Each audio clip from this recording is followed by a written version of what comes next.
జనబలమే గీటురాయిగా సామాజిక న్యాయమే అభిమతంగా శాసనసభ లోక్సభ స్థానాలకు సమన్వయకర్తల నియామకంపై కసరత్తు చేస్తూనే మరోవైపు 175 అసెంబ్లీ 25 లోక్సభ స్థానాల్లో గెలుపే లక్ష్యంగా పార్టీ శ్రేణులను వైఎస్ఆర్సీపీ అధ్యక్షుడు సీఎం వైఎస్ జగన్మోహన్ రెడ్డి సన్నద్ధం చేస్తున్నారు.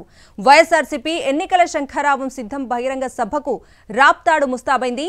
రాప్తాడు ఎమ్మెల్యే తోపుదుర్తి ప్రకాష్ రెడ్డి ఆధ్వర్యంలో సిద్ధం సభ జరగనుంది.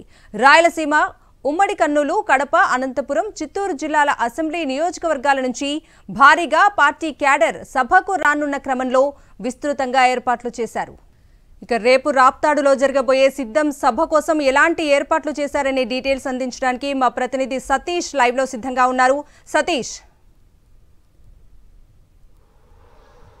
కవిత, వైఎస్ఆర్ కాంగ్రెస్ పార్టీ ఎన్నికల కార్యాచరణలో అత్యంత కీలకంగా భావించేటువంటి సిద్ధం ఆ సభకి సన్నద్ధమైంది.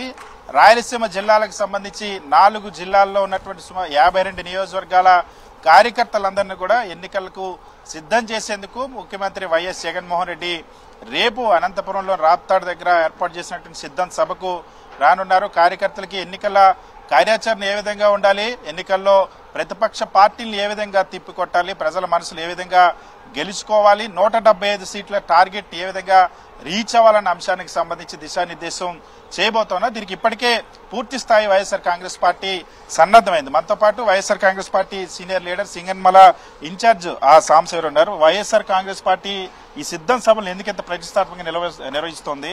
ప్రధానంగా ముఖ్యమంత్రి వైఎస్ జగన్మోహన్ రెడ్డి ఈ సభల టార్గెట్ ఏంటి, కార్యకర్తలకు ఏం దిశానిర్దేశం చేస్తారు? ఈ రోజు మీరు చూస్తే సిద్ధం సభలు ఇప్పటికే 2 జరిగాయి. ఒకటి భీమిల్లో జరిగింది, రెండవ దెందులలో జరిగింది. దానికి వచ్చిన రెస్పాన్స్ కూడా మీరు చూసే ఉంటారు. అంటే భీమిల్లో జరగడానికి మళ్ళీ దెందులలో రెండవది జరగడానికి దాదాపు డబుల్ అయ్యారు జనాలు.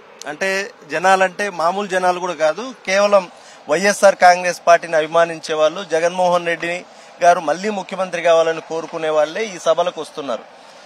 అంటే ఒక మాటలో చెప్పాలంటే ఈరోజు ఆంధ్రప్రదేశ్లో రాష్ట్ర ప్రజలందరూ కూడా జగనన్నని మళ్లీ ముఖ్యమంత్రిని చేయడానికి సిద్ధంగా ఉన్నారు. అట్లాగే వాళ్ళందరితో ఓట్లు వేయించడానికి వైఎస్ఆర్ కాంగ్రెస్ పార్టీ క్యాడర్ కూడా సిద్ధంగా ఉంది. బట్ ఇందులో భాగంగా మరి వీళ్ళందరినీ మళ్లీ సంసిద్ధం చేయడానికి, ఈ యుద్ధానికి సంసిద్ధం చేయడానికి జగన్మోహన్ రెడ్డి గారు దిశానిర్దేశం చేస్తున్నారు. దీని అంతటికీ కూడా కారణం ఒకటే. ఈరోజు ఇందాక నేను చెప్పినట్టుగా జనాలు ఎందుకు సిద్ధంగా ఉన్నారు, క్యాడర్ ఎందుకు సిద్ధంగా ఉంది వీటన్నిటికీ అంటే కేవలం నిజంగానే అంటే పొలిటికల్ హిస్టరీలో అంటే స్వాతంత్రం వచ్చిన తర్వాత చూస్తే ఈ రాష్ట్రంలోనే కాదు ఈ దేశంలోనే ఏ రాజకీయ నాయకుడు ఆలోచన చేయ విధంగా అంటే రాజకీయాలు అనేటివి ఎలక్షన్ల వరకే.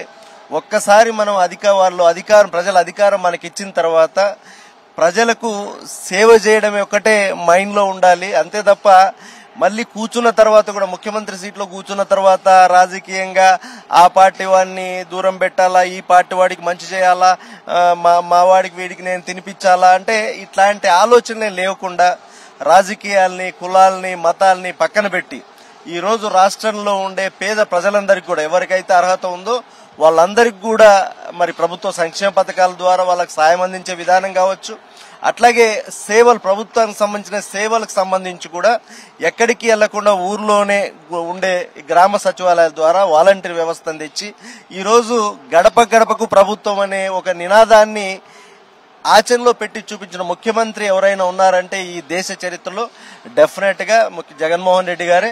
అందులో భాగంగానే ఈరోజు రాష్ట్రంలో దాదాపు 83% ఆఫ్ ద ఫ్యామిలీస్ కి మరి గవర్నమెంట్ స్కీమ్స్ అందాయి. అంటే రాజకీయాల్లో నిజంగానే ఒక 50% ఓట్లు వస్తేనే ఆల్మోస్ట్ వన్ సైడ్ ఎలక్షన్ అంటారు. అట్లాంటిది 83% మంది ప్రజలు ఈరోజు జగన్మోహన్ రెడ్డి గారి వల్ల మంచి జరిగింది.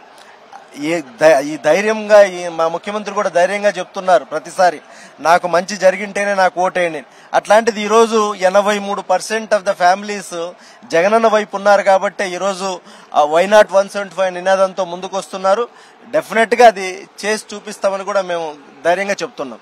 ఖచ్చితంగా ఏదైతే ముఖ్యమంత్రి YS Jaganmohan Reddy why not 175 అని చెప్తున్నారో ఆ టార్గెట్ రీచ్ అయ్యేందుకు కార్యకర్తలను సన్నద్ధం చేసేందుకే ఈ సిద్ధం సభ అని చెప్తున్నారు. గతంలో జరిగిన 2 సిద్ధం సభల కంటే మిన్నగా దీన్ని నిర్వహిస్తామని చెప్తున్నట్టు. Right Satish, thank you.